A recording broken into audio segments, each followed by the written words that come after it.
નમસ્કાર સ્ટુડન્ટ્સ, આપણે ગઈકાલે ભણેલા હતા બરાબર.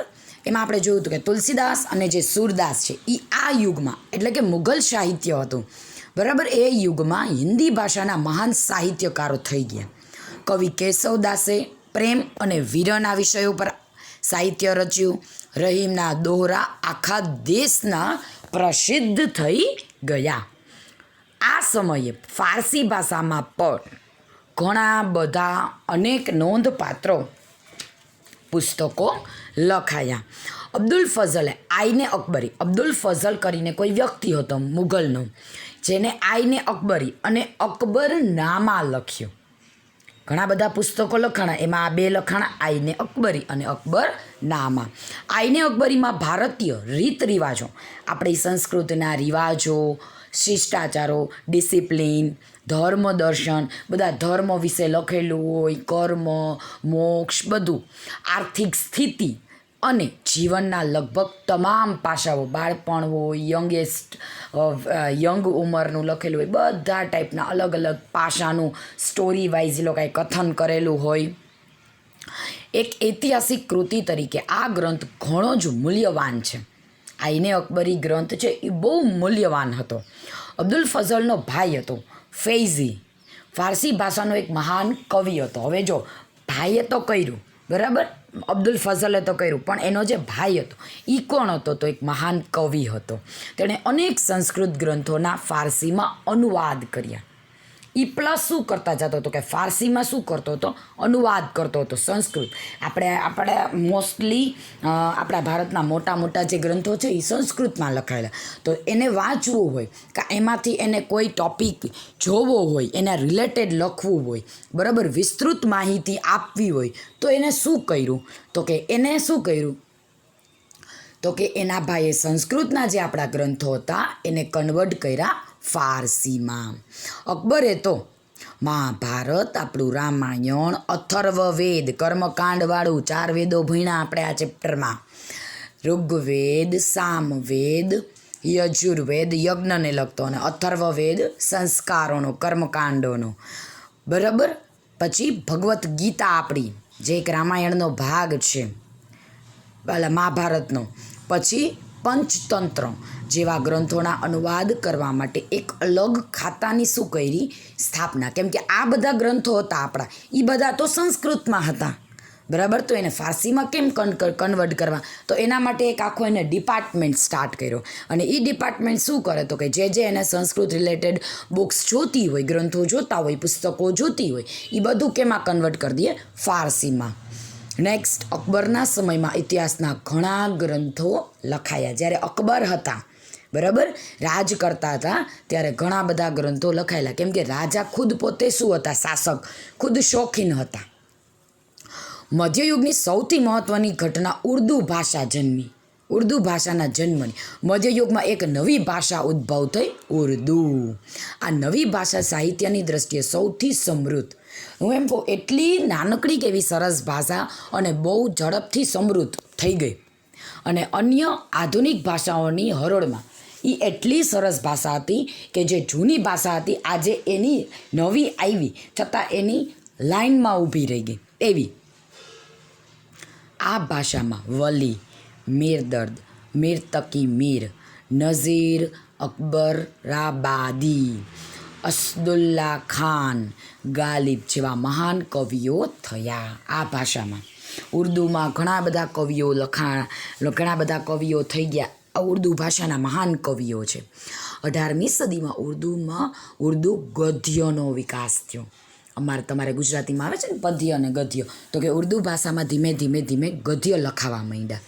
સંસ્કૃતના મોટાભાગના ઐતિહાસિક ગ્રંથોનું ઉર્દુમાં ભાષાંતર, આપણે જેમ ઉપર ફારસીમાં કન્વર્ટ કર્યું એમ હવે ધીમે ધીમે ઉર્દુમાં કન્વર્ટ કર્યું.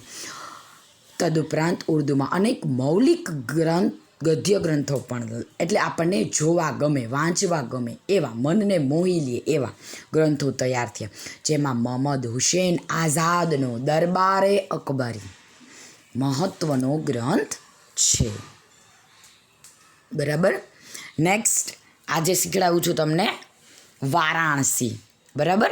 આજે આપણે ઉર્દૂનો જન્મ જોયો અને ફારસી ભાષાનું સાહિત્ય, 2 ક્વેશ્ચન કર્યા. નેક્સ્ટ, વારાણસી. વારાણસી યાત્રાધામ તરીકે પ્રસિદ્ધ છે. પહેલાં તો વારાણસી આવ્યું ક્યાં? ઉત્તર પ્રદેશમાં વારાણસી આવ્યું. પહેલાં તો એ યાત્રાનું બહુ જ સરસ ફેમસ સ્થળ છે. બરાબર. બીજું, ઈસવીસન પૂર્વે 7મા સૌકામાં 7મી સદીમાં તે ભારતનું પ્રસિદ્ધ વિદ્યા કેન્દ્ર. શું કામ? તો કે ત્યાં બાળકો ભણવા જતા. સ્કૂલ હતી, એક જાતની આશ્રમ શાળા હતી. ઉપનિષદ કાળમાં, બરાબર, તે આર્ય સંસ્કૃતિ, આર્ય લોકો હતા એ સમયગાળા દરમિયાન આર્ય સંસ્કૃતિ અને ધર્મના કેન્દ્ર તરીકે વિકસ્યું. પહેલાં તો એ વિદ્યાનું ધામ તો હતું જ, પ્લસ આર્યની સંસ્કૃતિ ત્યાં બહુ સારી ડેવલપ થઈ. ધર્મ બહુ વધારે પડતું મહત્ત્વ હતું સંસ્કૃત ધર્મનું ત્યાં. એના જે રાજા હતા અજાતશત્રુ, ઉપનિષદ કાળમાં એક તત્વજ્ઞાની હતા. હવે રાજા જ મહાન એવા તત્વજ્ઞાની અને વિદ્યાના પોષક એટલે વિદ્યા વધારનાર, લોકોમાં વિદ્યા પ્રત્યે માન સન્માન વધારે પોઝિટિવ કરે લોકોને કે તમે આ કરો ભણો આ તે, એટલે એ બધા લોકોને આગળ કરતા હતા વિદ્યાની બાબતમાં. વ્યાસ સંહિતામાં, આપણું જે વ્યાસ સંહિતા કરીને ધર્મગ્રંથ છે, વ્યાસ સંહિતામાં મહર્ષિ વેદવ્યાસનો આશ્રમ અહીં હોવાનો ઉલ્લેખ મળે છે. વ્યાસ સંહિતા બુકમાં એવું કહે છે કે ભગવાન વ્યાસજી હતા એનો અહીંયા આશ્રમ હતો. ક્યાં? વારાણસીમાં. ભગવાન બુદ્ધે પોતાના મતના પ્રચાર પ્રસાર માટે વારાણસી પર પસંદગી ઉતારી. ભગવાન બુદ્ધ પણ એક સમયે ક્યાં હતા? પ્રચાર પ્રસાર માટે ધર્મના વારાણસી હતા. એટલે વારાણસી કેટલા બધા હતા? પહેલાં તો ત્યાંના શાસક અજાતશત્રુ, નેક્સ્ટ બુદ્ધ ભગવાન ત્યાં હતા, નેક્સ્ટ વ્યાસજીનો પણ આશ્રમ ત્યાં છે, વિદ્યાનું કેન્દ્ર હતું આપણું વારાણસી. નેક્સ્ટ, આદિ શંકરાચાર્ય, જેને 4 આપણા ધામો બનાવ્યા છે, બરાબર. શંકરાચાર્યએ શંકરાચાર્ય જેવા સમર્થ તત્વજ્ઞાનને તેમના વેદાંતના નૂતન સિદ્ધાંતની સ્વીકૃતિ માટે કાશી જવું પડ્યું હતું. એને જે સંશોધન કર્યું હતું વેદાંતને રિલેટેડ, એ શંકરાચાર્ય પણ એક સમયે વારાણસી પહોંચેલા હતા. નેક્સ્ટ, ચૈતન્ય મહાપ્રભુ, આપણા જે વૈષ્ણવ સંપ્રદાયના જે ચૈતન્ય છે મહાપ્રભુજી અને પુષ્ટિ માર્ગના પ્રવર્તક વલ્લભાચાર્યજીએ પણ પોતાના વૈષ્ણવ સંપ્રદાયની પ્રતિષ્ઠા, આપણા વૈષ્ણવ સંપ્રદાયનું માન સન્માન સ્થાપના પ્રતિષ્ઠા જ ક્યાં કરી? તો કે વારાણસીમાં જ.